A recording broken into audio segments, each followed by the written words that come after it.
윤석열 대통령의 임명을 강행한 박순애 교육부 장관과 김승겸 합참의장에 대해 여당인 국민의힘은 상임위원회가 구성되면 인사청문회 수준의 검증을 하겠다며 엄호에 나섰습니다. 반면 더불어민주당은 윤 대통령의 인사 참사야말로 오만과 독선의 행태이고 전 정권과 비교한 발언은 황당무계한 궤변이라면서 이딴 인사실책 문제를 부각했습니다. 국회 취재기자 연결합니다. 엄윤주 기자. 네, 국회입니다. 인사 문제에 대한 윤석열 대통령의 아침 출근길 발언 여파, 정치권에도 그대로 미치고 있군요.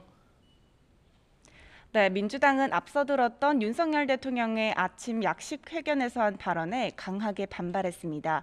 전 정권 장관 중에 이렇게 훌륭한 사람 봤느냐, 다른 정권과 비교해보라는 대통령의 말을 민주당은 황당무계한 궤변이라고 비판했는데요. 직접 들어보겠습니다. 연이은 부실 인사 지적에 대해 전 정권 지명 장관 중에 그렇게 훌륭한 사람 봤나라고 국민 정서와 동떨어진 황당무계한 궤변을 늘어놨습니다. 책임을 여전히 모른다면 인사 대참사는 멈추지 않을 것입니다.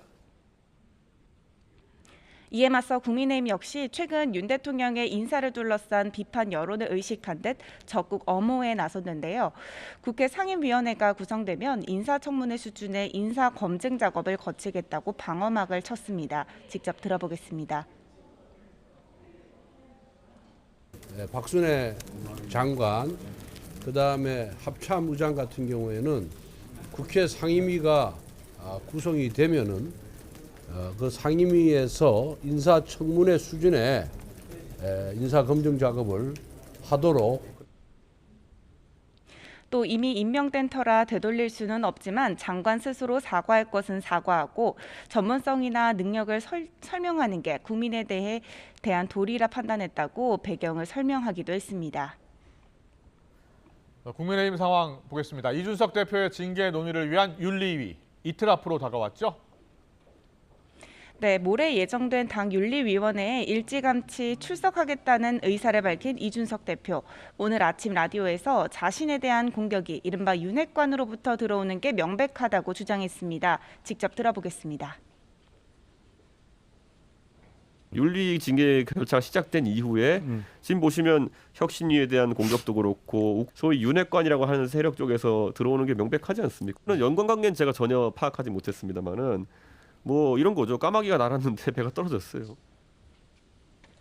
또 자신에게 해명을 요구하며 최고위원회의 보이콧을 선언한 배현진 최고위원을 재차 저격하기도 했는데요.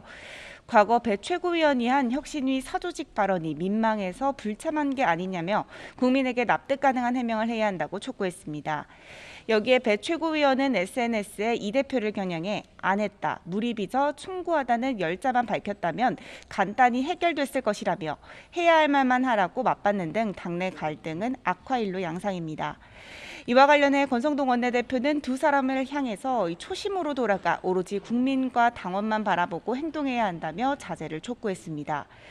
이런 가운데 이준석 대표는 한 언론 인터뷰에서 윤 대통령의 지지율 하락 원인이 이 대표를 둘러싼 당내 갈등이라는 지적에 대해 그간 단 한 번도 인사 정보와 정책 정보가 사전에 공유되지 않았다며 대통령실을 향해서도 불만을 표출했습니다. 민주당 상황 살펴보겠습니다. 전당대회 룰을 둘러싸고 당 내부에서 반발이 거세죠. 네, 전당대회 예비 경선에 일반 국민 여론조사를 도입하기로 한 전당대회 준비위원회 결정을 어제 비상대책위원회가 뒤집은 것을 두고 파장이 이어지고 있습니다. 안규백 전당대회 준비위원장이 전격 사퇴했고 친명계를 중심으로 비상대책위원회의 결정을 비판하는 반박 기자회견을 여는 등 당내 갈등이 다시 격화하고 있습니다. 결국 내일 예정된 전당대회 준비위원회 정례회의도 취소됐는데 일단 우상호 비상대책위원장은 내일 열리는 당무위원회에서 의견을 충분히 듣고 결정하겠다고 밝혔습니다. 또 민주당 비상대책위원회는 오늘 저녁 비공개 긴급회의를 열고 수습 방안을 논의할 예정입니다. 이런 가운데 전당대회 출마가 무산된 박지원 전 비상대책위원장은 자신의 출마를 막은 건 이재명 의원 의중이 반영된 것이라며 거듭 반발하는 등 어수선한 분위기가 이어지고 있습니다. 지금까지 국회에서 YTN 엄윤주입니다.